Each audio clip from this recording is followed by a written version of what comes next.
여러분 안녕하십니까? 박용의 뉴스라이브 문을 엽니다. 요즘 살충제 계란 때문에 여기저기 울상입니다. 가정은 물론 김밥집, 제과점, 일선 식당들까지 울산까지 살충제 계란이 확대된 상황입니다. 건국 이래 처음으로 계란 없는 며칠을 보내고 있는 요즘 제자리로 돌아가기까지는 다소 시간이 걸릴 것 같습니다. 오늘도 곳곳에 비가 내리겠고요. 주말까지 오락가락 비는 이어질 전망입니다. 8월 17일 박용의 뉴스라이브 지금부터 시작합니다. 오늘의 헤드라인입니다.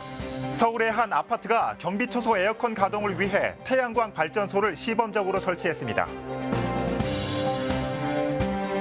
하남시 천연교산지구 친환경 복합단지 사업 추진 과정에서 특혜 의혹이 제기돼 조사특위가 구성됐습니다. 전수검사 결과가 나오는 오늘 살충제 계란의 분수령이 될 전망인 가운데 서울 학교 급식에도 계란 사용이 중단됐습니다. 어제 저녁 노원구의 한 스파시설에서 화재가 발생해 연기를 흡입한 6명이 병원으로 후송됐습니다.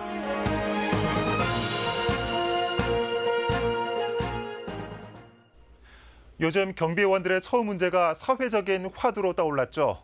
이 경비실에 에어컨을 달아주는 착한 아파트가 있는가 하면 있는 에어컨도 공동 전기료가 나간다며 코드를 뽑는 주민들도 있습니다. 성북구의 한 아파트는 경비실에 미니 태양광 발전소를 시범적으로 설치했습니다. 눈치 보지 않고 에어컨을 사용하겠다는 건데 어떤 변화가 있을까요? 현장에 저희 취재 기자가 나가 있습니다. 송지영 기자. 네, 저는 지금 석관동 두산 아파트 앞에 나와 있습니다. 네, 지금 송 기자 뒤로 이 경비초소인가요? 이 태양광 모듈이 부착되어 있는 것 같은데 먼저 소개 좀 해주시죠. 네, 제 뒤에 있는 이 경비초소에는 이렇게 보시듯이 미니 태양광이 설치가 돼 있습니다. 이 아파트 단지 안에 경비초소가 18군데 정도 있는데요. 네. 이 초소가 하루 종일 볕이 들고 가장 더운 초소라고 합니다. 예. 에너지에 관심이 많은 이곳의 전 아파트 입주자 대표 회장이 이 경비초소 안에 소형 에어컨과 함께 기부를 한 중고 제품인데요. 예. 시간당 0.26kWh 전력량을 생산하는 미니 태양 발전소라고 할 수가 있습니다. 그렇군요. 실제로 경비원이 한 일주일 동안 사용을 했다고 말씀을 하셨는데 예. 정말 잘 가동이 된다고 합니다. 예. 그런데 궁금한 게 그 태양광 발전소 사이즈면 이 에어컨 전기료를 모두 충당할 수 있는 겁니까? 네, 산술적으로 가능합니다. 예. 에어컨을 집중적으로 사용하는 7, 8월 2달간 이 에어컨을 가동하며 사용하는 전력량은 한 최대 140kWh 정도가 되는데요. 예. 그런데 이 태양광 발전소가 1년간 생산하는 전기가 약 200kWh 정도가 된다고 합니다. 경비실 한 곳에 에어컨 전력을 소비하고도 약 60kWh 정도가 남는다는 겁니다. 예. 요즘에 이렇게 에어컨 전기요금 때문에 갑질을 하는 아파트도 있다던데 참 간단한 해법 같습니다. 그런데 문제는 결국 돈이겠죠. 이 태양광 발전소 설치비가 적잖이 들 것 같은데 어떻습니까? 네, 그렇습니다. 결론을 말씀드리자면요. 아파트 관리비 부담 굉장히 적을 것으로 보입니다. 예. 지금 이 태양광 모듈 사이즈면 한 61만 원 정도가 드는데요. 서울시의 미니 태양광 정책에 따라서 한 41만 원 가량을 지원받을 수 있습니다. 예. 거기에 자치구에서 추가로 지원을 하게 된다면 10만 원에서 15만 원 정도면 이 태양광 발전소를 설치를 할 수가 있다는 겁니다. 예. 이곳 성북구에서는 에어컨과 태양광 발전소를 지원할 수 있는 내년도 예산도 계획을 하고 있어서 에어컨 비용도 크게 걱정하지 않아도 될 것으로 보입니다. 그렇군요. 자, 그대로만 된다면 이 경비원분들 이 한여름에도 시원한 초소에서 근무할 수 있을 것 같은데 그런데 이 태양광 발전 시스템이 굳이 없어도 이 에어컨 전기요금 생각보다 크게 부담이 되지 않는다면서요. 네, 그렇습니다. 에너지 나눔 연구소의 심지철 소장에 따르면요. 네. 이 일반적으로 경비실에서 사용하는 소형 에어컨을 하루에 15시간씩 20일간 사용을 했을 때 월 전기요금은 13,000원 정도밖에 나오지 않는다고 합니다. 예. 그러니까 한 경비초소당 130세대 정도를 관리한다고 하면요. 가정별로 한 달에 부과되는 이 전기요금은 100원 정도밖에 안 되는 거죠. 예. 그러니까 이 경비원 수가 많다고 가정을 해도 한 세대당 추가되는 경우에는 이 요금은 최대 한 200원 정도밖에 안 될 것 같으니까요. 네. 경비원 분들 에어컨 많이 사용한다고 해서 전기를 뽑거나 크게 걱정은 안 하셔도 될 것 같습니다. 그렇군요. 지금까지 석관동의 두산 아파트 앞에서 전해드렸습니다. 네, 송지현 기자였습니다. 이 태양광을 활용해 이 전기도 남고 이 환경도 생각하는 이런 시범적인 모델이 좋은 결과가 있었으면 좋겠습니다. 성북구 연결해봤습니다.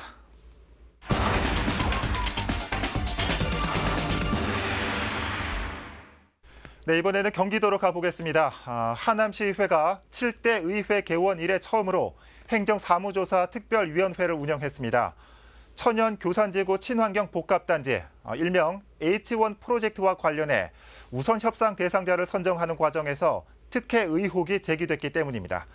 자세한 내용을 현장에 나가 있는 취재기자와 함께 살펴보겠습니다. 양재정 기자. 네, 저는 천연동 H1 프로젝트 사업 대상지에 나와 있습니다. 네, 이 천연 교산지구 친환경 복합단지 사업, 이름만 들어서는 굉장히 거창하고 어렵습니다. 어떤 사업이죠? 네, 천연동 친환경 복합단지 사업은 일명 H1 프로젝트라고 하는데요. 네. 민간 사업자가 1조 3천억 원을 들여서 1.2제곱킬로미터 부지에 대규모 물류와 유통, 스마트 주거단지 등을 조성하는 하남시 최대 규모의 개발 사업입니다. 예. 그런데 의혹이 제기됐나 봅니다. 우선 협상자 선정 과정에서 문제가 있다며 이 조사 특위가 열렸다고요? 네, 그렇습니다. 지난 8일 하남시 의회가 임시회를 개회하고 9일과 10일 양일간 회의를 진행을 했었는데요. 시행사인 하남도시공사를 상대로 철저한 조사를 벌인 뒤에 조사특위 결과 보고서까지 채택을 했습니다. 네. 두 개의 컨소시엄 가운데 한 곳이 우선 협상 대상자로 선정되는 과정에서 문제가 발생이 된 건데요. 자세한 내용을 이영준 하남 시의원과 이야기 나눠보도록 하겠습니다. 네. 예, 의원님 안녕하세요. 예, 안녕하세요. 예. 이번에 특위를 진행하면서 고생을 많이 하셨는데요. 개원 이래 처음으로 조사 특위가 구성이 됐는데 간단하게 이번에 핵심 쟁점 어떤 것들이 있었나요? 예, 우선 이번에 특별위원장을 맡으셨던 김승용 위원장님이 참석을 하셨어야 되는데 개인적인 사정으로 간사를 맡았던 제가 대신 참석을 했습니다. 우선 양해를 좀 부탁드리겠습니다. 이번에 쟁점이자 저희 의회 차원에서 의혹으로 삼았던 세 가지는 이렇습니다. 우선 첫 번째가 공모 지침서에 있는 공고일 기준으로 기업 신용 평가서를 앞전에 이미 받고 효력이 있어야 되는 서류를 제출을 해야 되는데 두 개의 업체 중에 A라는 업체가 공고일을 경과해서 기업 신용 평가를 받았고 서류를 제출한 점이 첫 번째 의혹입니다. 그리고 두 번째가 심사위원단을 구성하기 이전에 한 달 전에 절대평가라는 명목으로 도시공사 직원 2명이 봉인을 해제를 했습니다. 우리가 일반적으로 알기로는 1조 3천억짜리 개발 사업이라 하면 보안성과 그다음에 공정성이 일단 극도로 필요로 하는데 도시공사 직원 2명이 봉인된 상자를 심사위원단 구성 전에 이미 해제를 해버렸다라고 하는 그 점에 대해서 의혹을 강하게 가지고 있습니다.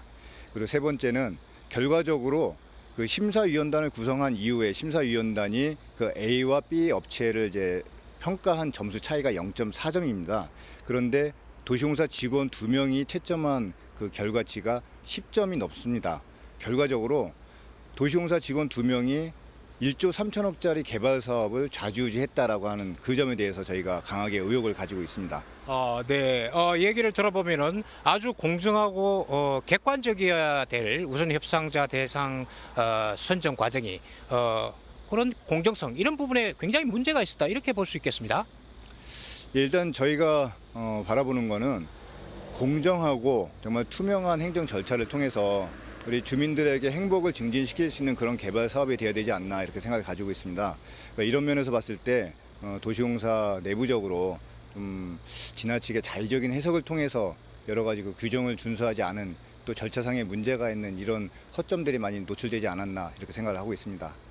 예, 그리고 가장 중요한 것은 앞으로 이제 그 우리 하남시 의회가 어떤 대책을 내놓느냐. 그래도 사업은 진행돼야 되기 때문에 가급적 빨리 마무리가 돼야 될 것 같은데 우리 하남시 의회의 어떤 계획, 뭐 앞으로 계획 어떤 게 있을까요?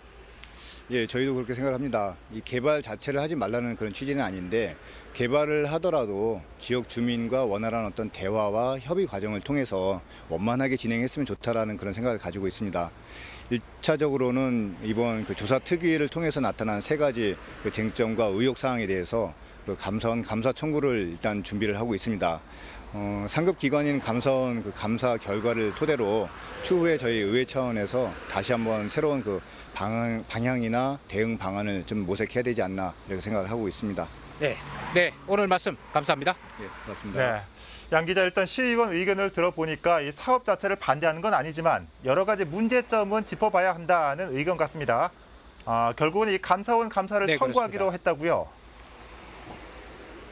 네, 그렇습니다. 하남시 의회가 이례적으로 기자회견까지 열어서 감사원 감사 청구를 공식화했는데요. 네. 아직은 한 개의 컨소시엄이 우선 협상 대상자 선정 과정에서 특혜 의혹이 일고 있기 때문에 감사원 감사 결과를 지켜봐야 할 것 같습니다. 예. 그리고 시행사인 하남도시공사는 법적인 문제는 전혀 없다. 이렇게 입장을 정리하고 있기 때문에 네. 감사원 감사 결과에 관심이 모아지고 있는 상황입니다. 지금까지 천연동 H1 프로젝트 사업 대상지에서 전해드렸습니다. 네, 양재정 기자 수고했습니다. 아직까지는 의혹이 제기된 사안인 만큼 이 감사원의 조사 결과에 따른 후속 보도도 전해드리도록 하겠습니다. 경기도 하남시에 연결해봤습니다.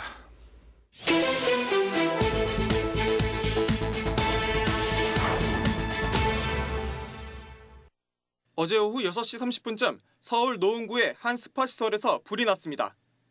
이 사고로 연기를 흡입한 연모 씨를 비롯해 총 6명이 인근 병원으로 이송됐습니다. 소방당국은 스파 시설의 식당 주방에서 발생한 기름 찌꺼기가 화재의 원인으로 보고 있습니다. 어제 오후 2시 30분쯤 서울 용산구 원효로에서 철거 중이던 건물의 지지대가 기우는 사고가 발생했습니다. 이 사고로 차량 2대가 일부 파손됐고 주변에 거주하던 정모 씨와 이모 씨가 인근 호텔로 대피했습니다. 소방당국은 철거 중이던 건물의 콘크리트 파편이 철제 지지대에 부딪히면서 사고가 난 것으로 보고 있습니다. 오늘 오전 7시쯤 경기도 이천시 신둔면의 도예촌 사거리에서 버스와 화물차가 충돌하는 사고가 났습니다. 이 사고로 버스 탑승객 오모 씨가 유리 파편에 경상을 입고 인근 병원으로 이송됐습니다. 소방당국은 버스가 승객을 태우기 위해 정차하는 과정에서 뒤에 오던 화물차와 충돌했다고 밝혔습니다. 어제 오전 8시쯤 서울 금천구 독산동의 한 아파트 스포츠센터 사우나실에서 불이 났습니다. 인명피해는 없었지만 벽 일부가 그을리고 사우나 집기류 등이 소실돼 소방서 추산 약 800만 원의 재산 피해가 발생했습니다. 경찰과 소방당국은 사우나실의 기계가 과열돼 불이 난 것으로 보고 정확한 원인을 조사 중입니다. 뉴스라이브 사건 사고였습니다.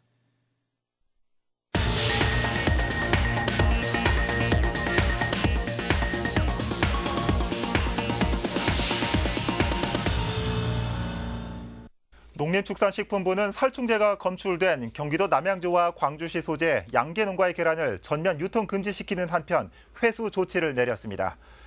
지난 15일 남양주시 소재 A산란계 농가 계란에서 피프로닐 살충제가 검출됐고 경기도 광주시 B산란계 농가에서도 살충제 성분인 비펜트린이 기준치를 초과해 나왔습니다. 농림축산식품부는 유통된 계란을 회수 조치하고 대형마트 등 유통업체에 납품된 달걀 판매를 중단했습니다. 한편 농림축산식품부는 전국 모든 산란계 사육농가 243곳을 대상으로 조사를 벌인 결과 강원도 철원과 경기도 양주, 전남 나주 등지에서 살충제 계란이 검출됐고 나머지 적합 판정을 받은 산란계 농가 계란은 증명서를 발급해 정상 유통할 방침이라고 밝혔습니다. 이런 가운데 국내산 계란에서 살충제 성분이 검출됨에 따라 서울시 교육청이 학교 급식의 계란 사용을 중지했습니다. 서울시 교육청은 16일 시내 초등학교와 중학교, 고등학교 등 모든 학교에 이 같은 공문을 보냈다고 밝혔습니다. 살충제 계란과 관련해 농림축산식품부의 전수조사가 완료되는 시점까지 계란이 사용되는 학교 급식 식단을 변경하도록 했으며 전수조사 이후에도 안전성이 확보된 계란인지 확인하고 사용하도록 했습니다. 시교육청은 2학기 개학과 동시에 살충제 계란 파문이 터져 학생과 학부모들의 불안감이 커지고 있어 이같이 긴급 조치했다고 밝혔습니다. 다음 소식입니다. 이 데이트 폭력 문제, 이 개인을 넘어 이제는 사회적 문제로까지 인식되기 시작했습니다. 사회적 약자를 대상으로 한 비열한 범죄임에도 불구하고 그 발생 건수는 매년 늘어나고 있는 추세입니다. 경찰이 단속과 예방 홍보 활동을 강화하고 있습니다. 엄종규 기자입니다. 카메라 앞에 선 연예인과 경찰관이 데이트 폭력의 사례, 신고 방법 등을 자세히 소개합니다. 최근 데이트 폭력 발생 건수가 늘어나면서 서울해안경찰서가 홍보 영상 제작에 나선 겁니다. 취지에 동감한 연예인들도 선뜻 영상 제작에 참여했습니다.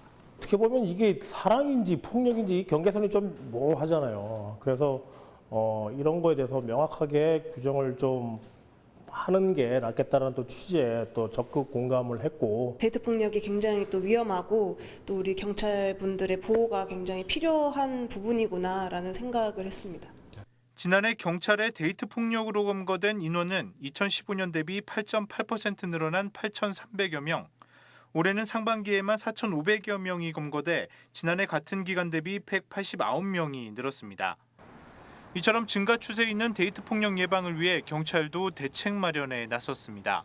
이달 말까지를 집중 신고 기간으로 지정하는 한편 처벌 수위와 피해자 신변 보호 강화 등의 카드를 꺼내든 겁니다. 데이트 폭력으로 출발을 했을 때는 이게 더 심각한 범죄에 이어질 수도 있고 신고자는 물론 관계자 신변 보호까지 해서 경찰은 범죄인 폭력 행위를 사랑이란 이름으로 또는 보복이 두려워 덮기보다는 적극적인 신고가 더 큰 강력 사건으로 번지는 것을 막을 수 있다고 강조했습니다. 딜라이브 서울 경기 케이블 TV 엄종규입니다. 경기 북부 테크노밸리 유치를 위해 경원선을 생활권으로 하는 지자체들이 힘을 모았습니다. 신성장 동력을 확보해 상생 발전하자는 뜻이 모아진 겁니다. 남양주와 구리시도 일찌감치 손을 잡고 유치 경쟁에 나섰습니다. 전병천 기자입니다. 한국형 실리콘밸리 유치에 사활을 건 지자체들이 손을 잡았습니다. 수도권 시군 중 경원선을 생활권으로 하는 의정부와 양주, 동두천, 포천, 연천 등 5개 지자체입니다. 경기 북부의 새로운 성장 동력으로 이끌어 나갈 테크노밸리를 경원 축에 유치하기 위해선 공동의 노력이 필요하다는 의견이 모아진 겁니다. 경원 측은 정말로 남북 통일에 대비한 어떤 정말로 중요한 지역입니다. 그런데 이전까지 국가에서 경원 축에 대한 발전 전략이라든가 그런 것들이 부족했던 게 사실이다. 그래서 이번에 테크노밸리를 통해서 우리 경원 축을 재생하는 작업을 이제 시작해야 될 때가 왔다고 생각을 합니다. 특히 이곳은 그동안 각종 규제로 낙후돼 왔다며 테크노밸리가 조성되면 지역 산업과의 협업으로 시너지 효과는 물론 한 단계 도약할 수 있는 계기가 될 것이라고 지적합니다.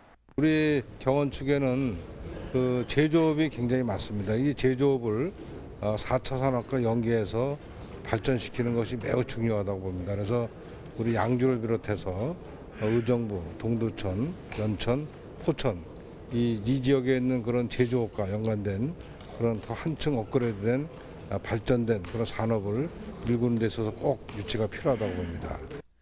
한편 강력한 후보로 떠오른 남양주와 구리시도 적극적인 행보를 보이고 있습니다. 두 지자체는 지난달 28일 테크노밸리를 공동으로 유치하기 위한 업무 협약을 맺었습니다. 왕수천을 사이에 둔 입지 환경에서 경쟁보다는 서로 협력해 상생의 성장을 모색하는 것이 현실적이라는 판단에서입니다. 경원축 5개 시군과 남양주와 구리시가 연합한 경기 동북권의 2파전 대결 양상을 보이는 경기 북부 테크노밸리. 경기도는 이달 말까지 유치 제안서를 받은 후 심사를 거쳐 오는 11월 최종 입지를 선정할 계획입니다. 딜라이브 서울 경기 케이블 TV 전병천입니다.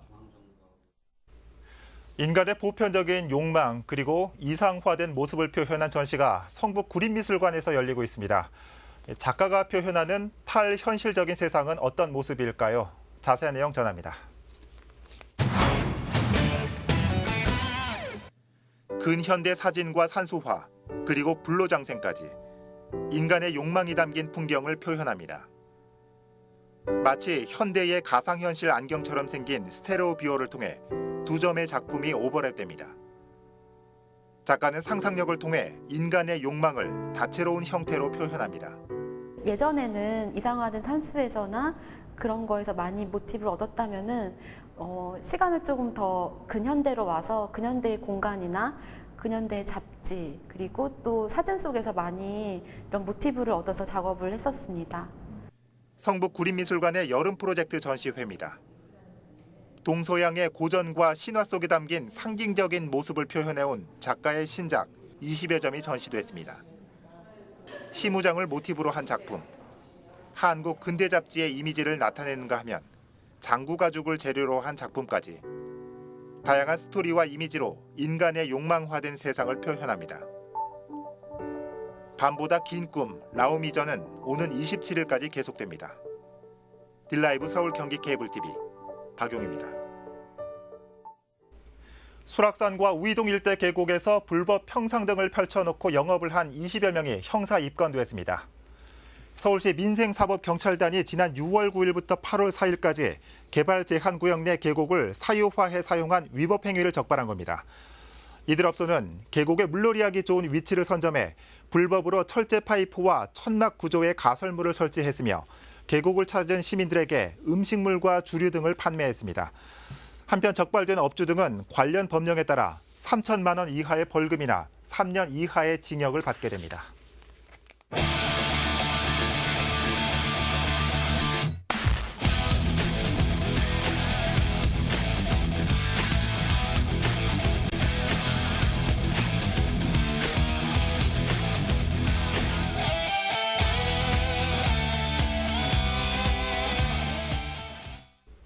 너무 을을 위해 주면 을이 갑인 줄 안다. 제가 언젠가 경비원 관련 취재를 하던 중 아파트 관계자로부터 들었던 말입니다. 문제는 여전히 이런 마인드를 가지고 있는 아파트 운영자들을 이 생각 외로 많이 만날 수 있다는 겁니다. 갑과 을, 물론 요즘 계약서상에는 이런 단어가 사라지고 있다고 하죠. 하지만 이 경비원을 바라보는 시선에 나도 모르게 갑과 을이라는 색안경을 쓰고 있진 않는지 생각해 볼 문제입니다. 어쩌면 에어컨 없는 찜통 더위보다 색안경 뒤에 차가운 시선이 더 힘들게 하는지도 모르겠습니다. 박용의 뉴스 라이브 마칩니다. 시청해 주셔서 고맙습니다.